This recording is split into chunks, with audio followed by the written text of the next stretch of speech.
Hi everyone, Guillaume here for Thomann's Guitars and Basses at NAMM 2026 with the beautiful Dan at the REVV booth. How are you, man? I'm good, man. Thanks. Beautiful, eh? Okay. You do look beautiful. Look at you. Well, it's a pleasure to have you guys here. So Always a pleasure to be there. We're treated very nicely, very kindly when we come to your neck of the woods. wonderful. And we're here today to talk about the Dirt Dog. Now, it came out a couple of weeks back. We got a chance to play it a bit, but we have you. And you made the Dirt Dog.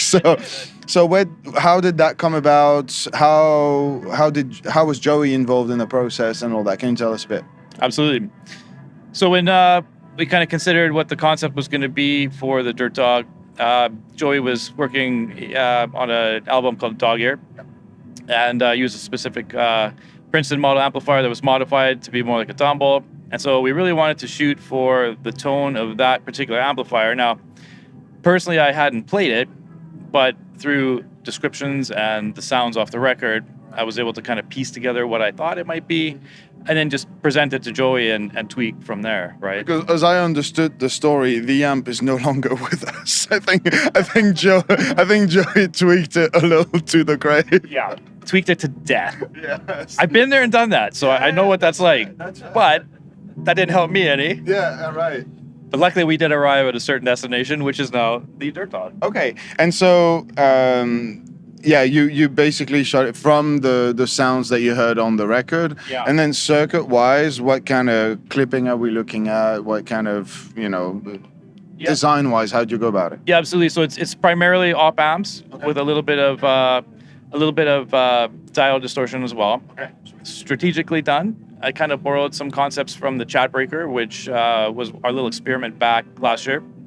And so I kind of used that as the base because it kind of got me part of the way. And then from there, I just tweaked a little bit more, did a couple variations based off Joey's recommendation, kind of which direction we were to go in, and then added the bite knob also. Mm-hmm. Because the thing was, with the bite knob, there was a specific attack that Joey's amp had, or at least I reckon from the sound of the album, that was different throughout. And so I kind of wanted to be able to capture all variations of that throughout the record. Because Joey plays with the slide, then he doesn't, and there's a lot of things, right? Right. And so the bite knob is sort of there to build the character of those sounds. So a person that does go to use the Dirt Dog can obtain all of those things, right? Joey included. I mean, being his pedal, I wanted to give him as much variation as I could. So It's gonna work for everybody else but you, bud, because your tuning is just weird. I mean, you can't argue with that, right? 100%, When you're unique, you're just unique. How do you replicate that, right? I do the best I can with the pedal, but at the end of the day, man, it's in the hands of the player. So Right.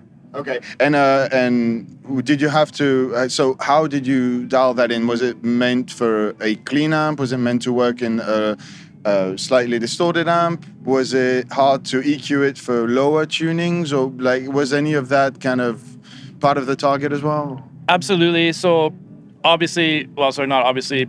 For me, knowing Joey's playstyle, the clean amp was sort of the premise. So Okay. this is a pedal that is there to provide all of the breakup and do most of the coloring and add the characteristics. The amp at the end is just there to amplify it for what it can do, not really color it in any way. Just here's the message, send the message, right? Right. And so that's kind of what I went with at that point of view. And Joey was on board with that. It was like that was kind of his idea as well. Like let's make this pedal. It's going to do everything I need, and that's it. If we add an amp and it colors it a little bit, I mean, it's kind of out of your hands, right? Yeah, at that point of view.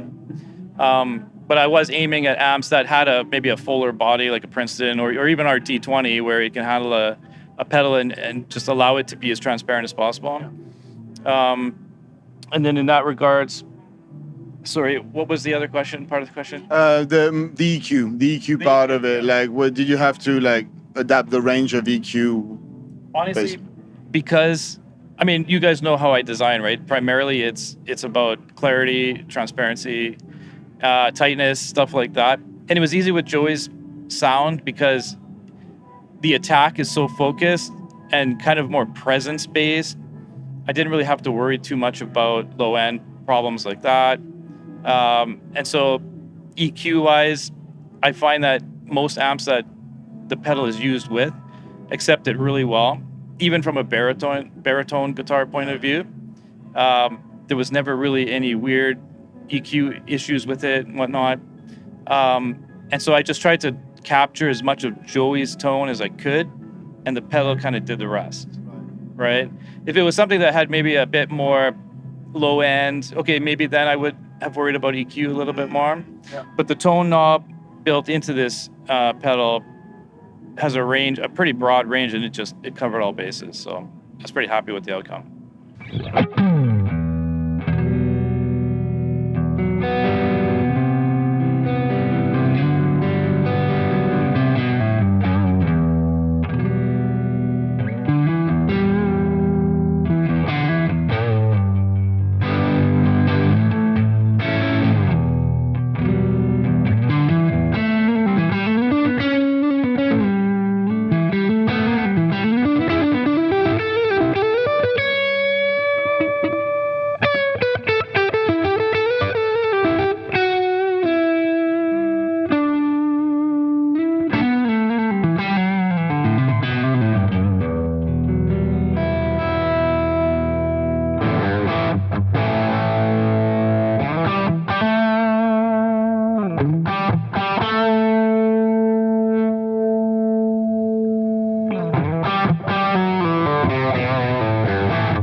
So am I. I've been super happy with the outcome. I have it at home. I love it. You love it? I do. That's great, man. Hey, thank you so much, man. It's really nice to be able to pick your brain a little bit and try to have like the the designer right there. So that's dope. Thank you for sitting with us. For sure. Have My a pleasure. great rest of your show. Thanks. And hope you guys enjoy the video. Check out the link below for the Dirt Dog by Rev. Let us know in the comments how much you love it. If you don't, just don't say anything. And we'll see you in the next video. Bye.